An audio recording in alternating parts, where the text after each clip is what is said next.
Hello there, and welcome to part 3 of What if Yuji had the anti-gravity system, where Yuji is born with the ability to use the curse technique and curse energy right from the very start of the series. So without any further ado, let's get started. With Yuji creating a binding vow with Sukuna, he's able to come back to the world of the living, where Gojo decides to keep him dead in the reports so he could make sure that Yuji is properly trained. Yuji is taught the basics of curse energy, and due to Yuji already having a feel for how the curse energy works, he's able to master it during the duration of one movie. Gojo, seeing this, decides to teach Yuji something that he uses personally, using curse techniques with his punches, like how he uses blue on contact to deal extra damage to his opponents.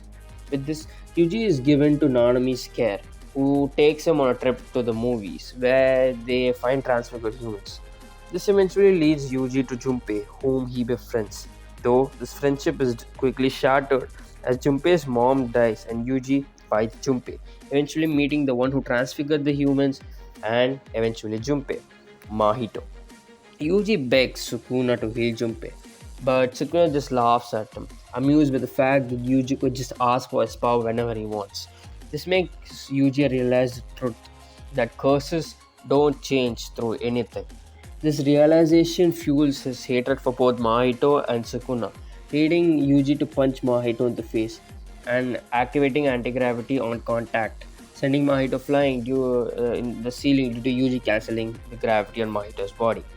Mahito bleeds and realizes that due to Yuji housing a soul within his body, he can interact with souls, harming Mahito personally, and since Mahito does not get affected much by physical attacks. Though he knows the curse technique of Yuji due to Kenjaku, allowing him to create a counter earlier way before he met Yuji. Mahito extends his limbs into spikes, sending them towards Yuji, who uses anti-gravity to reduce his body's weight while also using curse technique reinforcement to enhance his speed, dodging the spikes easily. He comes right in front of Mahito and starts a barrage of punches, damaging Mahito a lot.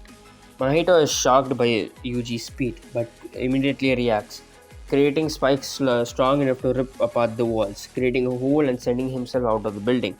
But since Mahito is still under the effects of the anti-gravity, he is sent flying into the sky.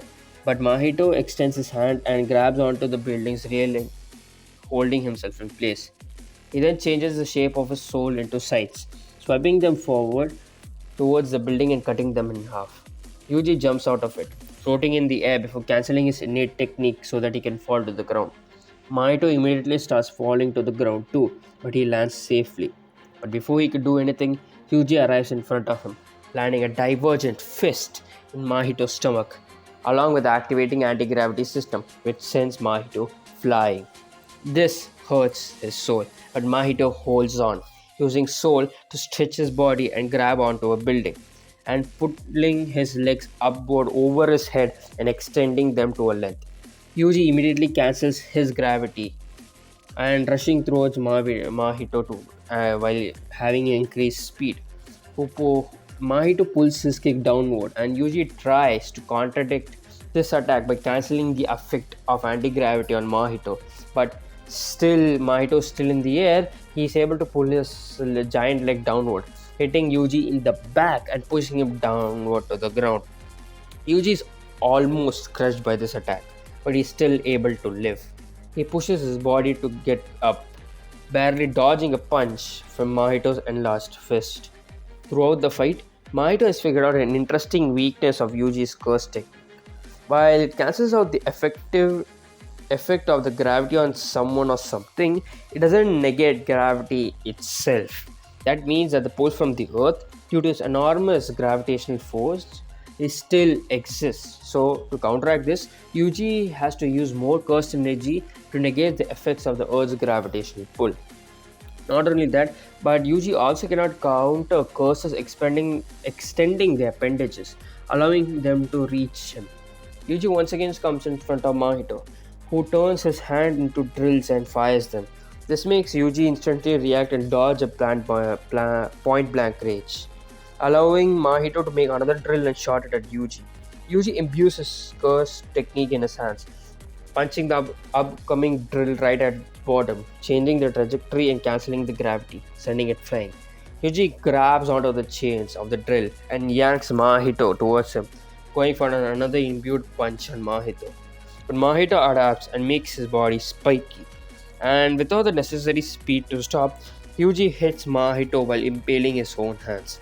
Thankfully, Yuji's durability allows him to avoid getting a hole in his hand and send Mahito flying, but it doesn't really matter as much since Mahito extends his legs into spikes and impales them to the ground, pulling himself back to the ground even after getting his gravity cancelled and gets sent flying. Yuji uses this opportunity to use another divergent fist, which Mahito takes and starts bleeding more. Mahito is once again sent flying. This time, the ground ripping apart around his leg so that he could not be held in the ground. But Mahito enlarges his hand, making it spiky and throwing it down towards Yuji, who dodges it in the nick of time. However, it was just a ruse, as Mahito immediately breaks the debris in his legs and holds onto the ground with his enlarged hands, pulling himself towards the ground. He extends his hands and wraps around Yuji's neck, who is too late to react properly. Due to Mahito touching him, Mahito meets Sukuna, who warns him not to interact with the soul ever again. The attack that Mahito did was somewhat successful as Yuji is rammed into the ground, similar to a lariat. Mahito gets up, turning his arms to a mace, preparing to hit Yuji once more, but is interrupted by Nanami, who arrives just in time to save Yuji. Yuji gets up, ready to fight once more. Along with Nanami, jumps Mahito. While Mahito knows that in a one-on-one, Yuji and Nanami are not quite strong enough, but their combined attacks do almost kill him. This forces Mahito to unlock his domain expansion, where he traps Nanami in it. But with Yuji constantly attacking the outsides of the barrier, he's able to break it, allowing him to enter. This forces Mahito to touch Yuji's sword once again, angering Sukuna. The King of Curses reminds Mahito that there will be no second warning, slashing his body with two devastatingly deep cuts, severely injuring Mahito and causing his domain expansion to collapse. Yuji takes this opportunity to hit Mahito, but Mahito inflates like a balloon, telling that while Yuji is a natural counter to Mahito is also a natural counter to Yuji. As Yuji delivers a divergent fist, Mahito pops like a balloon and escapes throughout the sewers. With Mahito escaping, Yuji vows to kill Mahito, making Sukuna more and more interested in how Yuji will develop. Sukuna goes curious to see just how far his nephew will grow as a cursed sorcerer, whether Yuji has the potential to satisfy his hunger.